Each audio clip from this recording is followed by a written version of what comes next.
Mandy Hansen, and I'm a horticulturalist here at the Toledo Zoo. I get questions all year long about how we keep our roses so beautiful, so I'm going to give you a few tips and tricks so you can grow professional looking roses at home.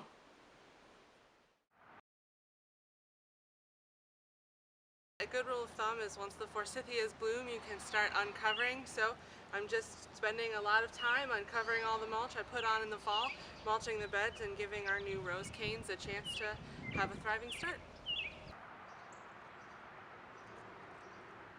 The mulch that we had piled up around the rose bushes is getting spread out, and that's what we're going to use to mulch the beds.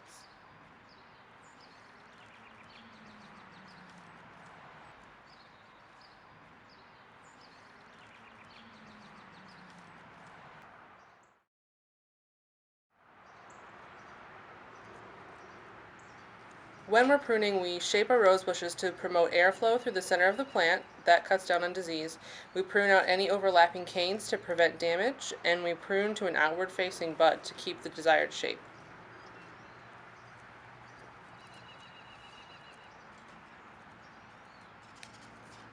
An easy way to prevent cane borer damage is to seal fresh cuts by adding a small amount of wood glue to any cut canes that are thicker than a pencil. This protects the canes from the cane borers that burrow a hole into the canes, eventually leading to its death. Sanitation practices are an easy and effective way to keep your rose bushes healthy. Sanitizing your pruners between each bush you prune with either alcohol or a flame should be part of your pruning routine.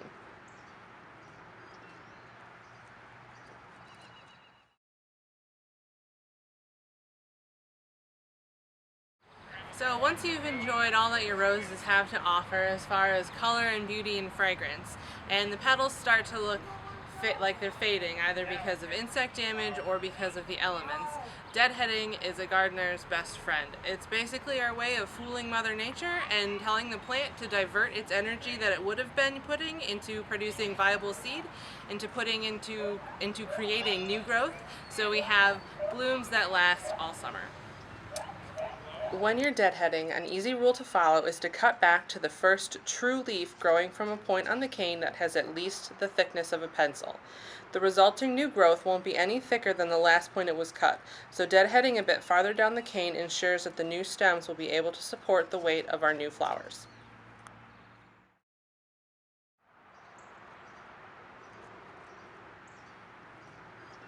A common problem that plagues about every rosarian is black spot.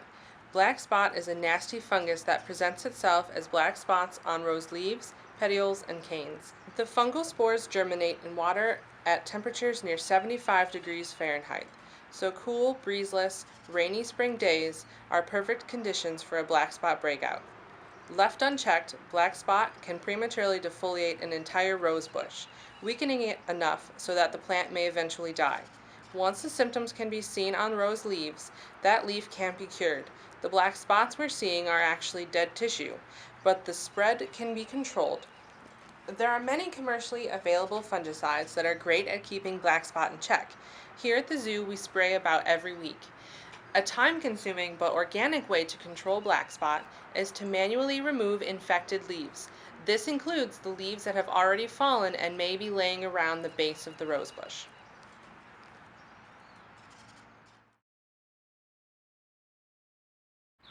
Japanese beetles are a common garden pest that are hard to control with chemicals, so a very easy cultural practice that you can use is a nice bucket of soapy water and just sneak up on our beetle friends and tap them in.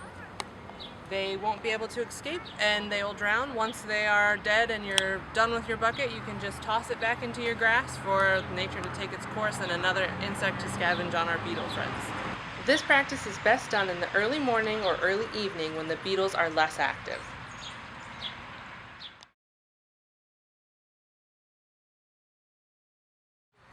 So now that it's fall, we want the roses to stop actively producing new growth and blooms. So instead of deadheading, now I just pull petals. So where before I would have deadheaded this entire branch, now I'm just pulling the petals and leaving the hips. So you'll start seeing a lot more hips on your roses, and those will start ripening and giving you a nice bit of fall interest.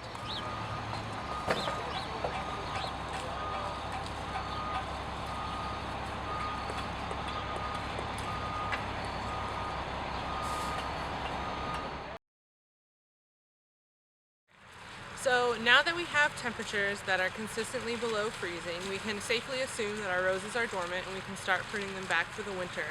All we do is take them back to about 4 feet or so, and that's really to protect them throughout the winter, so if we get any heavy snow or ice loads, the canes don't snap down at the base. We'll come through again in the spring and do more cleaning up, cutting out the dead wood and thinning up for airflow, and that pretty much is all you have to do for winter pruning. This time of year, pruning to an outward-facing bud and shaping to promote airflow aren't major concerns. This is all addressed in the spring. Another crucial part of fall garden prep is cleaning out the beds. The fungus diseases that we've been battling all summer, black spot and rust, are notorious for overwintering and leaf litter. So if we get that out of the beds, that's just one less problem we have to worry about, hopefully in the spring. So as you can see, it's wintertime now, and our last step with the roses for the year is to apply our mulch. And what that does is, because we live in beautiful Ohio, it's not warm enough that we can trust our roses won't freeze to death, and we don't get enough snow that we can trust the snow will do the insulating job for us. So we help Mother Nature out a little bit and add the mulch. We got about 10 to 12 inches of mulch around the crown of each bush, and that just keeps it insulated throughout the winter and keeps it at a nice frozen temperature all winter long. There are a variety of different materials you can use to mulch your roses. Here at the zoo we use actual mulch because that's what we have on hand. You can buy products, or you can use even something such as leaf litter you clean up in the fall. The key is to use something that's well drained, because cold and dry is much better for your roses than cold and wet. Thank you for watching this video. If you would like to learn more about horticulture at the Toledo Zoo, visit toledozoo.org.